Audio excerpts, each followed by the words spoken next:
ar pediatra skatījumu uz DiGeorge sindromu un tā klīniskajām izpausmēm.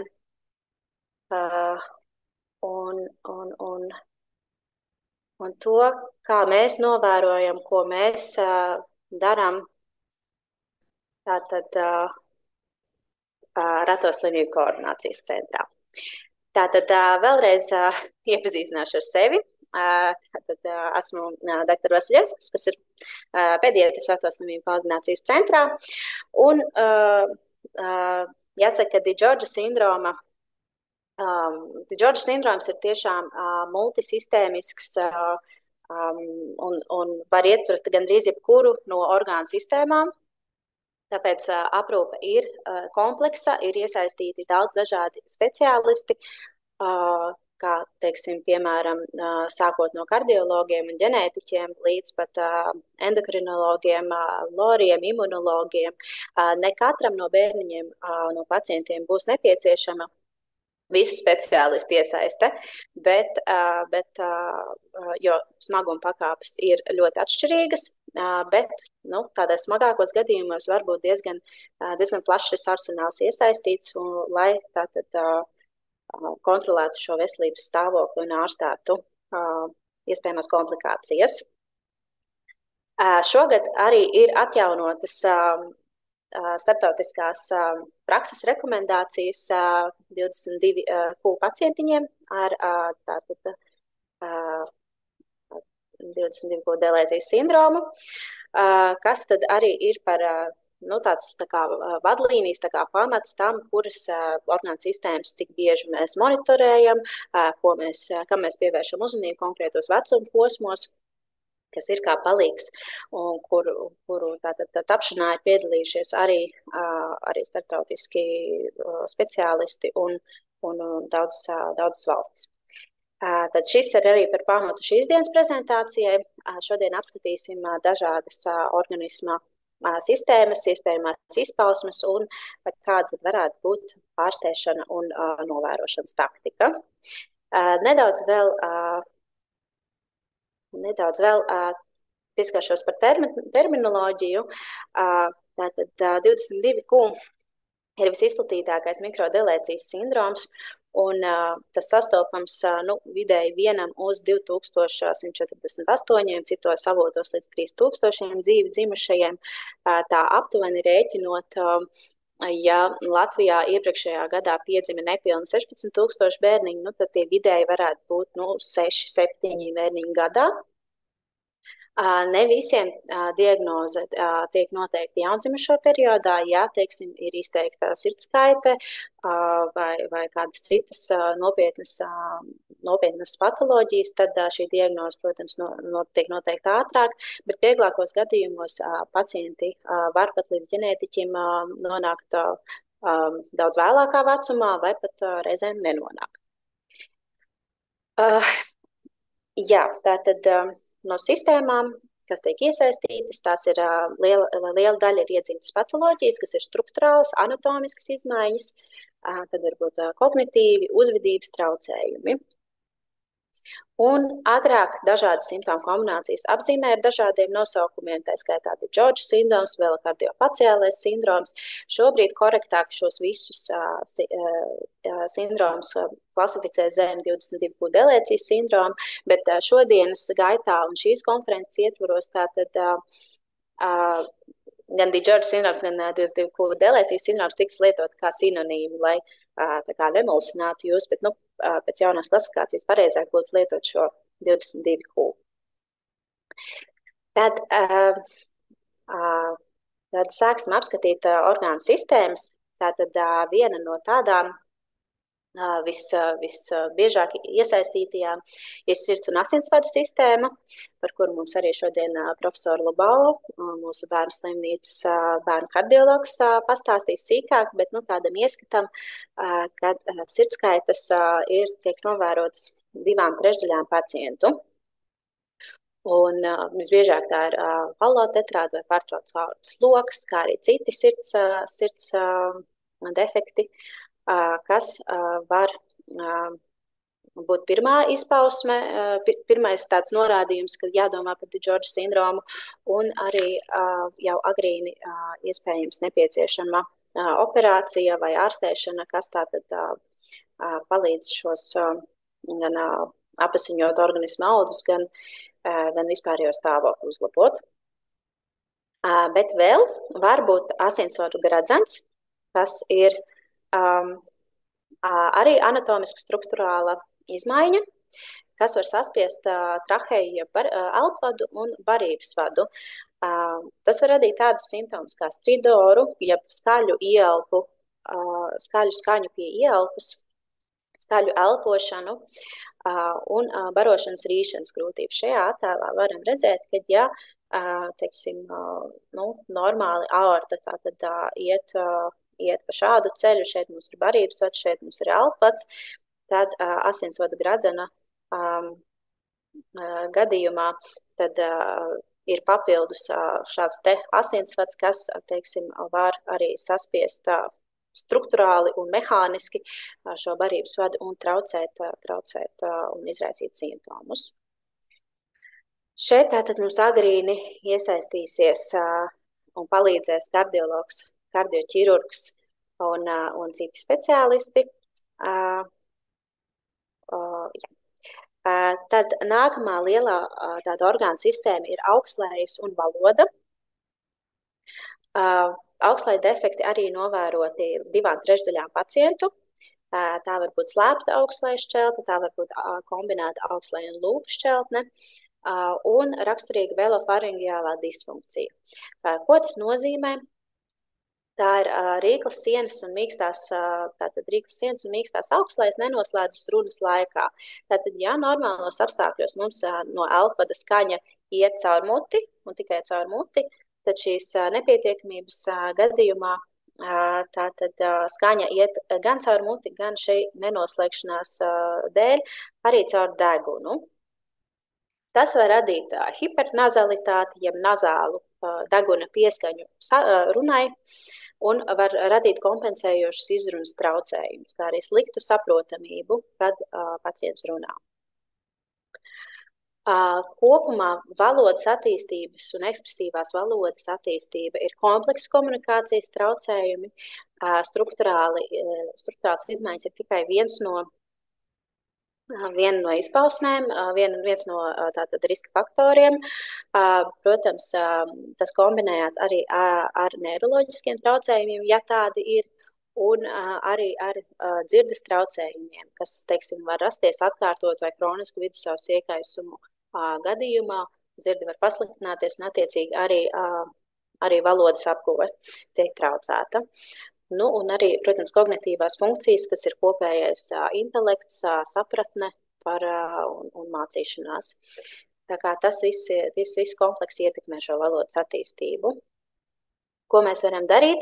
Pirmais noteikti ir šo struktūrālo patoloģiju korekcija, kā šķeltnes korekcija.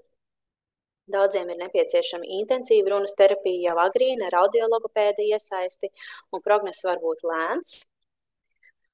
Un kamēr, teiksim, mēs strādājam pie tā, lai šī valoda attīstītos, mēs varam pielietot arī alternatīvo komunikāciju, piemēram, zīmju valodu, kas var potenciēt šo valodas attīstības veicināšanu, un arī tātad pacientam ļaut parādīt, kas ir viņa vajadzības un kā viņš jūtās konkrētos momentos. Tātad šķeltnes mums tiek operētas, tātad mums operē mutes sejas žokļu ķirurgi, kas arī šodien uzstāsies. Audiologopēds tātad strādā mums intensīvi ar valodas attīstību un tiek iesaistīti arī loru speciālisti, ja mums ir kroniski vidusceļa iekaisumi. Nākamā lieta, par ko es gribētu akcentēt, ir obstruktīva miega apnoja, kas ir elpošanas traucējumi miega laikā. Iespējams, pediatra vizītēs bieži dzirdat jautājumus vai loru vizītēs, kā ir ar krākšanu naktīs, vai ir elpas aizturs epizodes nakts laikā, vai bērniņš guļ ar atvērtu muti, vai elpo caur degunu. Tie visi ir mērķtiecīgi jautājumi saprast, vai ir obstruktīvs miega apnojas risks, vai tāda ir attīstījusies. Jo tas, tātad, kas tas ir? Tā ir tātad miega laikā mums atslābs muskuļi, mums atslābs mīkstie audi, un mehāniski tātad viņi var bloķēt šos elpceļus. Ja šeit iet elpvads, tad fiziski viņi bloķē. Un tad mums ir elpošanas traucējumi, mums ir grūtāk elpot, skrācam, mēs ar brīžiem aizturam elpu, tad ar lielu ielpu mēģinam šos elpceļus atvērt. Un tas, protams, atstāja sekas uz bērnu vispārējo attīstību. Ja, teiksim, šī skābekļa apgāde nakts laikā arī smadzenēm netiek pietiekamā daudzumā apgādāta, tad varbūt tas arī var ietekmēt attīstību, tas var ietekmēt to, ka no rītiem ir pastiprināts galvas sāpes, koncentrēšanās grūtības, tāpēc šī ir arī lieta, ko mēs visiem jautājam.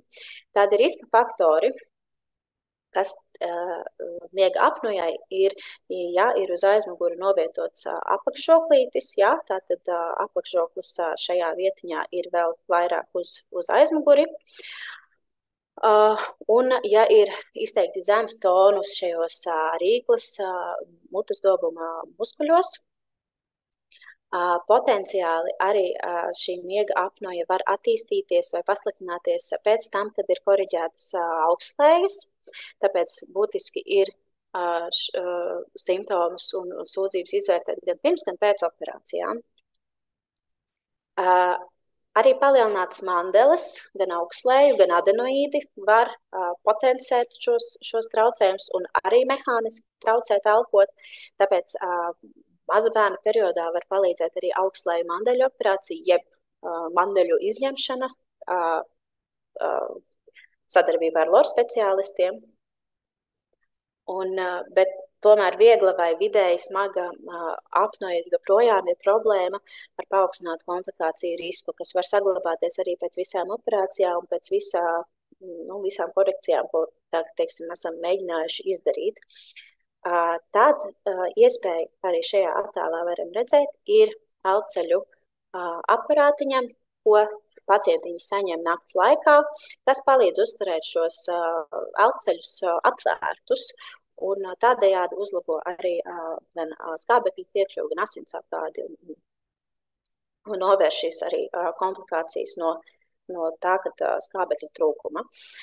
Kā mēs varam noteikt miega apnoju? Miega apnoju nosaka un veica bērnu slimnīcā ar miega izmeklējumu palīdzību, kuras laikā tad parasti bērniņš iestājās uz vienu nakti pie mums, pievienoti tiek dažādi sensori, un tad tiek mērīts skābekļa līmenis asinīs, skatīts, vai gadījumā CO2, jeb ugunskābā gāze netiek pārāk daudz krāta, un nākamajā rītā tiek izrakstīts mājās, tad tiek analizēti šie dati un atkarībā no datiem izdarām secinājumus, vai tur ir kāda problēma vai nav.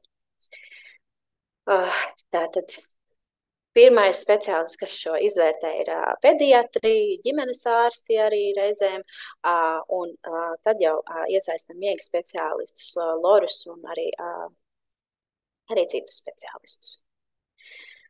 Turpinot par elpceļiem, arī 20% gadījumu pacientiem ir atrodams balsenes, trahejas un balssaišu anomālijas, kas ir šis rajons,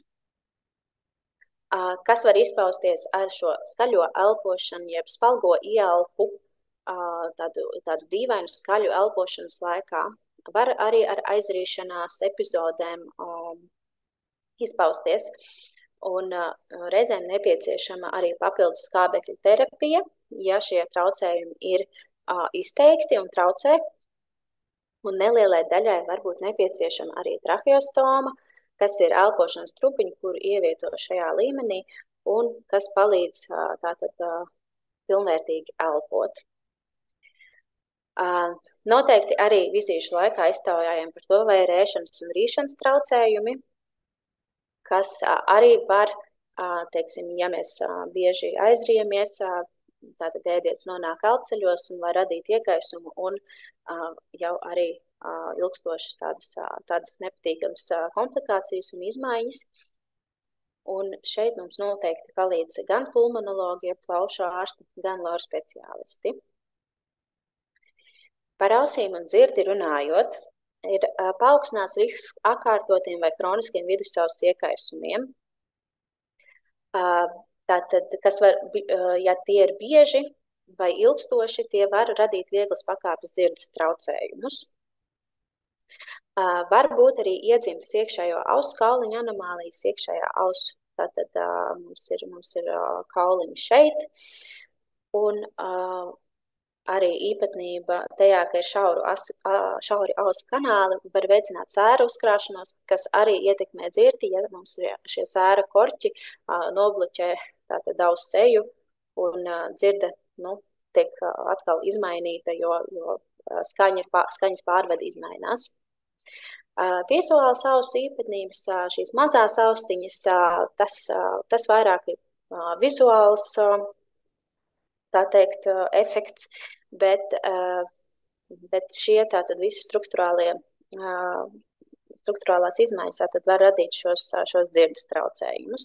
Tāpēc noteikti LOR speciālistu un dzirdes centrā iesaiste un regulāra novērošana ir ārkārtīgi svarīga šiem pacientiņiem, lai pieskatītu austiņas, lai tātad neattīstītos komplikācijas. Ja gadījumā šīs komplikācijas ir attīstījušās, tad ir dažādi veidi, kā to ārstēt, kā tam palīdzēt. Šodien arī LOR speciālists mums pastāstīs vairāk par šo, bet no tādam ieskatam, tad var pie biežiem vidusceļu iekaisumiem var likt saucamās trubiņas ausīs, jeb timpanostomiju, un jau neatgriezenisku vai smagāku dzirdes traucējumu gadījumā ir pieejami arī dzirdes aparātiņi. Par acīm un redzi runājot, arī bieži tiek iesaistīta, varbūt šķielēšana, varbūt tālredzība, varbūt astigmātisms, kas ir miglaina redze, radzenes un lēcas formas izmaiņu dēļ. Un 1/3 no pacientiem būs nepieciešama brilles. Acu redzes pārbaudas laikā arī var atrast nejaušas atradnes, kā izlocītas tīklēnas asinsvadiņas vai noslīdējušas plakstiņus. Šīm nejaušajām atradnēm nav funkcionāla ietekme, un tas neietekmē redzi, bet tādas īpatnības, kas arī var būt. Tātad šeit arī acu ārsts mums ir svarīga aprūpes sastāvdaļa. Par zobiem runājot, zobu šķilšanās var būt aizkavēta. Tie var šķelties dažādā secībā, ne tā teikt standarta secībā, kā ir pierasts. Bez zobiem gan jāsaka, neviens nav palicis, zobiņi ir šķilcies, bet tā tiešām var būt aizkavēta un vēlāk. Ir paaugstināts risks zobu kariesam, zobu caurumu veidošanās procesam, jo ir arī samazināts siekalu daudzums. Varbūt emalijas defekti, jeb zobu baltuma defekti, kas ar dažādiem pleķīšiem var parādīties, vai dzeltenākiem, vai tumšākiem uz zobiņiem. Un varbūt arī sakodienu izmaiņas. Ārkārtīgi svarīgi ir zobu higiēna jau no mazotnes, jau no pirmajiem zobiņiem, tā teikt. Tātad tīrīt, regulāri parādīties pie zobārsta, pie higiēniska, stomatologa, jo daudz vienkāršāk ir profilaktiski novērst šos bojājumus, nekā pēc tam ārstēt jau komplikācijas. Vēl pacientiem diezgan bieži sastop endokrīnās sistēmas, jeb hormonu traucējumus, kas ir zems kalcija līmenis 60% gadījumu. Tie var būt pārējoši kalcija līmeņa samazinājumi jaundzimušo periodā, kurā tie var izraisīt arī krampjus un neiroloģiskus simptomus. Pēc tam tālākajā dzīves periodā tas kalcija līmenis var normalizēties, bet pasliktināties un atkal samazināties akūtu saslimšanu, vīrusu saslimšanu tajā pašā gripas laikā. Un no simptomiem tie var būt pastiprināts nogurums, aizkaitināmība, tādi tirpšanas sajūta, muskuļu krāmpji, trīce un stīvums. Vēl 10–20% var būt arī vairogdziedzera traucējumi, un šo mēs kontrolējam ar asins analīžu regulāru pārbaudi. Un nepieciešamības gadījumā, ja konstatēts izmaiņas vai simptomi, tad arī iesaistam endokrinologus, kas arī šodien mums pievienosies izstāstīt vairāk par šo. Vēl tātad par augšanu runājot, ir šeit redzama augšanas līknīte puišiem līdz 20 gadiem, kas ir izstrādāta tieši 22Q delēcijas sindroma gadījumā.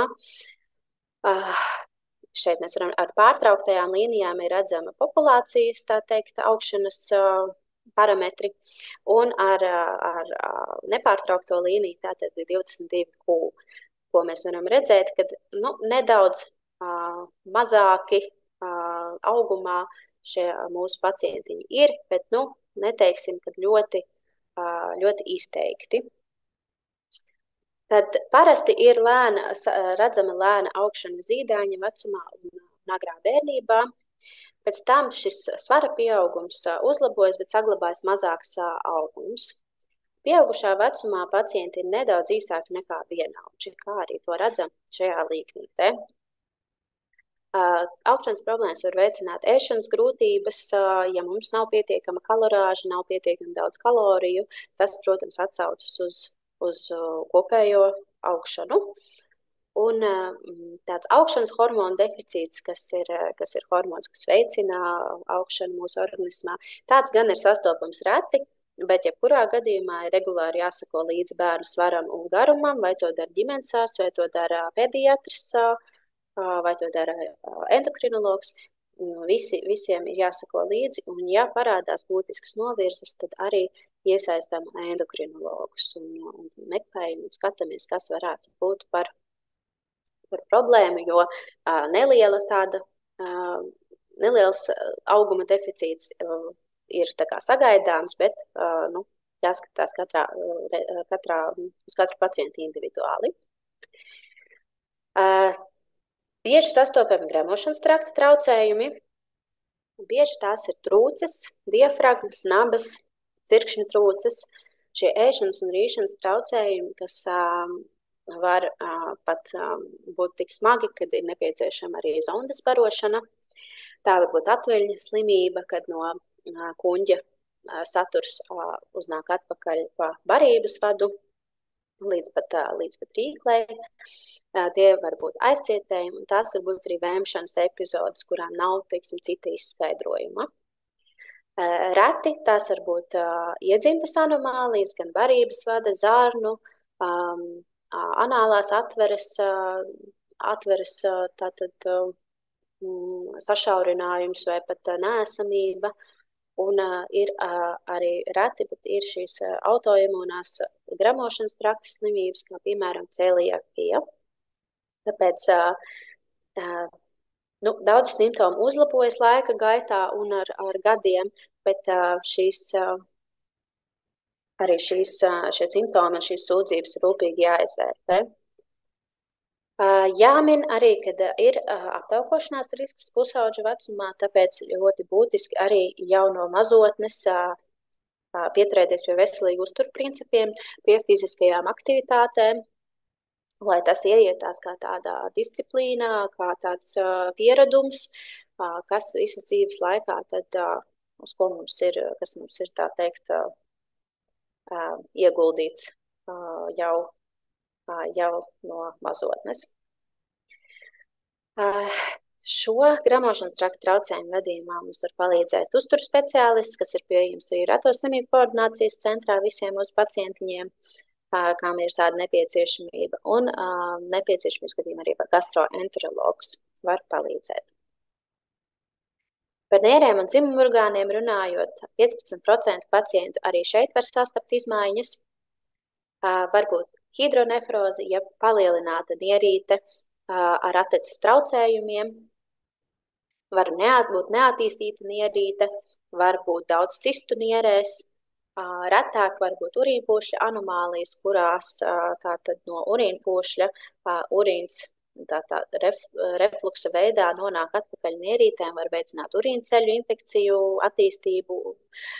Un biežāk zēniem var redzēt, var tātad novērot arī to, ka nav noslīdējuši sēklinieki vai urīna izved kanāla atverīte ir novietota ne tam paredzētajā vietā.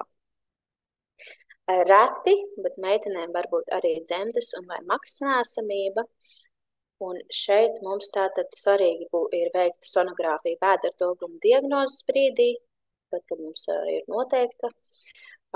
Pēc tam atkarībā no tā, ko mēs tur atrodam vai neatrodam, tad vai mums ir vajadzīga kontrole regulāri vai netik regulāri. Un nefrologa, kas ir nieru dakteris, urologa, ķirurga un arī ginekologa iesaiste, ja tas ir nepieciešams. Jāpiemina arī, ka operācijas, jebkuras, ir ar augstāku risku, ir augstāks risks asiņošanai, krampju attīstībai un arī grūtākai intubācijai anatomisko izmaiņu dēļ. Tāpēc visiem pacientiem pirms operācijām ir nepieciešama anesteziologa, rūpīga izrunāšanās un risku izvērtēšana, bet sevišķi svarīgi tas ir 22 delēcijas gadījumā. Imūnā sistēma ir ļoti dinamiski un variabli traucējumi šajā sistēmā. Sākotnēji tas ir neattīstīta aizgrūdas ķiedzera dēļ, kuru tātad rezultātā samazinās T šūnu limfocītu skaits. Vēlāk T šūnu skaits, kas ir mūsu imunitātes viens no tādām galvenajām šūnām, šis šūnu skaits sasniedz normu, bet var būt tāpat šie funkcionālie traucējumi, ka šīs šūniņas nestrādā tā, kā tām vajadzētu. Kas ietekmē arī to, ka antivielu funkcijas, ja antivielas organismā var būt labos līmeņos, bet arī funkcionāli viņi nestrādā tik labi, kā gribētos. Kas var novest pie ielgušām elpceļu infekcijām un arī pie autoimūno slimību riska un alerģiju riska dzīves laikā. No ārstēšanas metodēm pasaulē arī notiek tīmusa, jeb šī aizgrūdas ķiedzera transplantēšana. Svarīgi no mūsu puses atcerēties, no visu puses, kad, ja ir paredzēta asins produktu vai asins pārliešana, transfūzija, tad produktiem jābūt noteikti apstarotiem. Tas nozīmē, ka tiek pēc iespējas mazināt šis imūnās sistēmas tā teikt, kairinājums, jo apstarot asins produktu, tad ir tādi ar mazākiem šūnu pieaugumiem, mazāk tādi imunogēnāki, ja? Un noteikti arī piesardzība pie dzīvajām vakcīnām, ja vakcinācijām ar dzīvajām novājinātajiem mikroorganismiem. Un šeit mums ļoti palīdz imunologi, kas arī šodien uzstāsies un stāstīs vairāk. Tātad imunologu kontrola arī ir ļoti, ļoti būtiska. Un piebildīšu, ka pārējām vakcinācijām, kas nav dzīvās, tātad nav ierobežojumu. Asinis un asins sastāvs vispār kopumā var būt dažāds.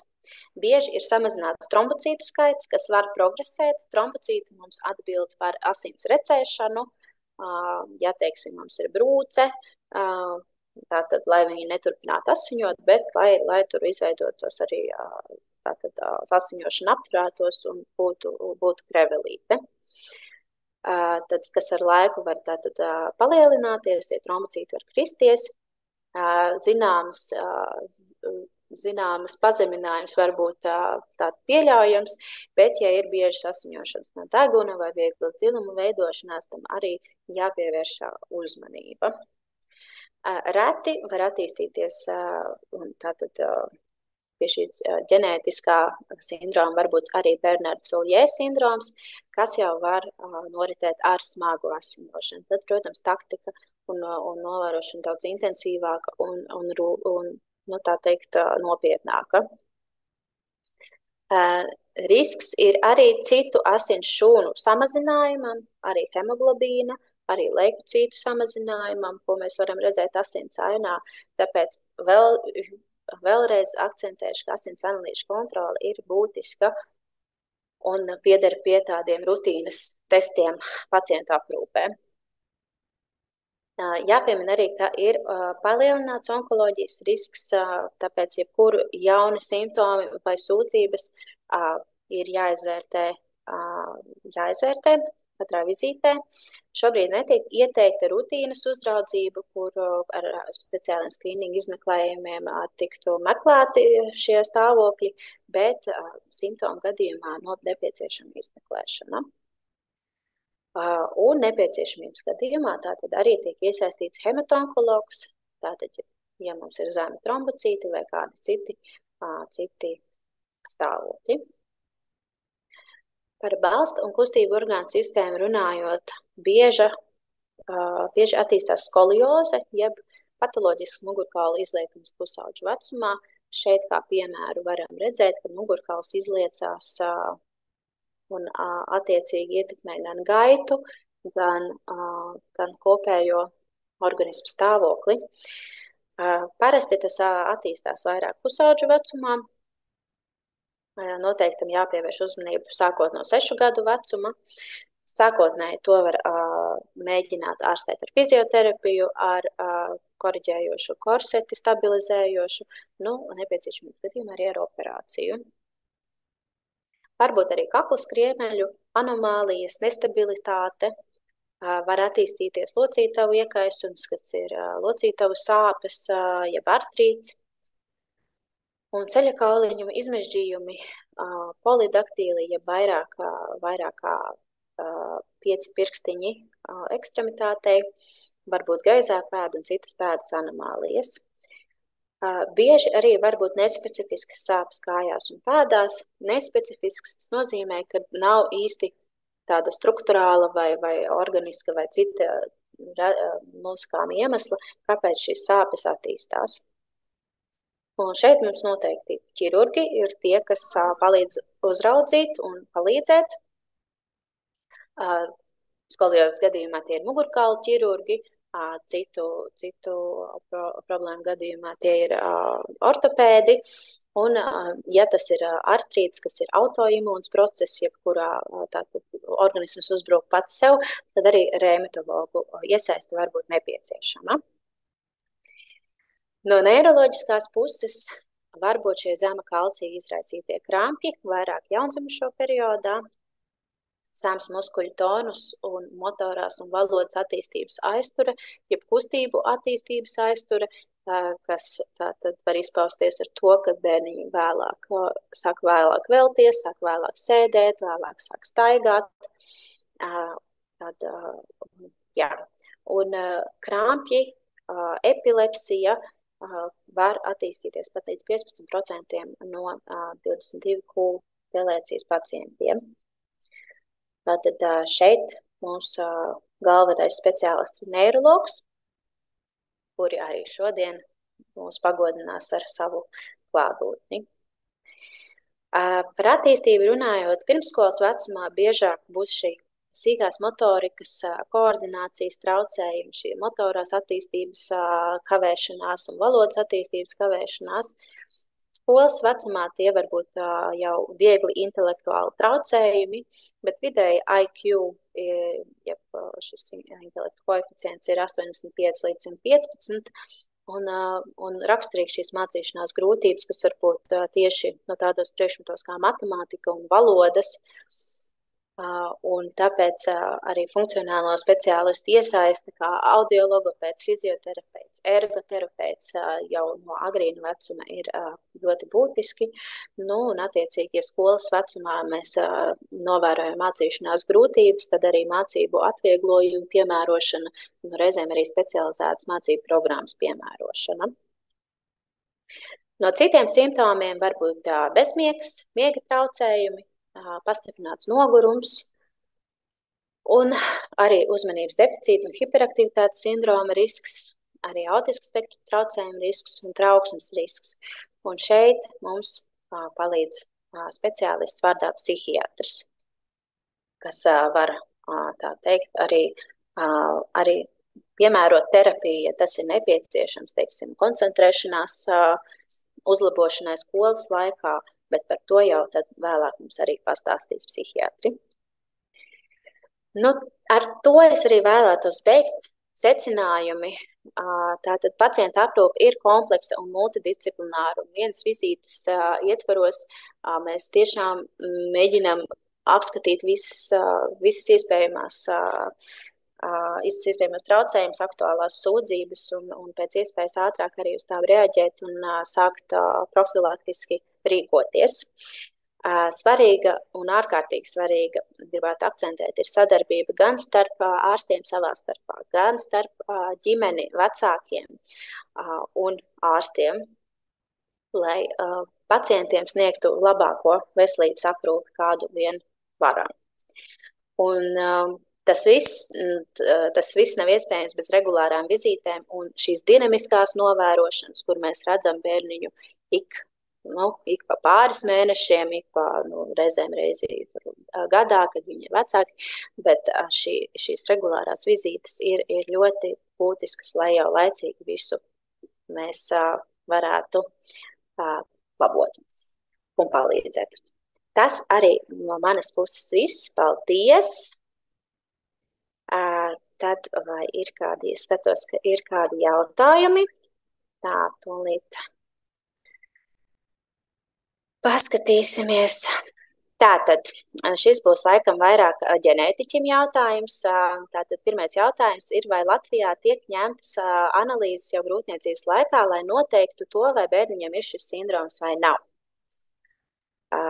Rasa, vai tu esi vēl šeit? Atbildēšu arī Rasas vietā. Ja mums tātad novērojot grūtniecību, veicot sonogrāfijas, rodas aizdomas par to, ka šeit varētu būt izmaiņas, tad jā, arī jau grūtniecības laikā var noteikt šī sindroma esamība, bet tas ir specifiskos gadījumos, tas nav rutīnā, teiksim, katrā grūtniecībā un katrā. Protams, savādāk arī ir, ja ģimenē, teiksim, jau ir bērniņš ar Diģordžu, kur tad, lai šos riskus, lai nākamo grūtniecību izvērtēšanu, tad ir savādāk, tad to jau veic laicīgi. Šīs analīzes, jā, es ceru, ka es atbildēju, bet jā, var noteikti jau pirms jau grūtniecības laika. Jā. Tas jau ir atbildējusi. Jā, tad ir vēl jautājums, kādā vecumā parasti pediatrs diagnosticē 22Q, ja klīniskās izpausmes nav izteiktas un bērns visbiežāk apmeklē dažādu speciālistus, pie katra atbilstoša ārstējas, un kā praksē to visu apkopo. Paldies par komentāru. Jā, tātad var būt tā, kad ir pacientiņi, kas, tā teikt, staigā bez diagnozes noteiktās un apmeklē dažādus funkcionālos speciālistus. No pediatra skatu punktu, tātad, ja mums ir pamatotas aizdomas, ka tur ir, teiksim, vairākas organismu sistēmas iesaistītas vai vairāk funkcionālie traucējumi un mācīšanās traucējumi tad, protams, izvērtējot to visu, pediatrs arī var nosūtīt pie ģenētiķa tālākai šai izmeklēšanai un arī noteikšanai. Jāsaka, gan jo vecāks, tā teikt, pacientiņš, jo ilgāk šajā ģenētiķa rindās ir jāgaida, jo primāri tiek konsultēti jaundzimušie un mazie bērniņi, kuriem ir jau tad izteiktākas šīs patoloģijas un kuriem ir arī akūtāk, tā teikt, jātiek pie šīs diagnozes, lai mēs varētu skaidri saprast, kāda ir pareizākā ārstēšana. Bet jā, ja nav šīs izpausmes pietiekami izteiktas, tad varbūt tā, ka arī pat var dzīvot diezgan ilgi un bez šīs diagnozes. Tā kā nav tāda konkrēta vecuma, kurā tas būtu izvērtējams. Tas ļoti individuāli atkarīgs no katra pacientiņa. Tā. Labi, paldies. Šobrīd vairāk jautājumus neredzu. Došu vārdu mūsu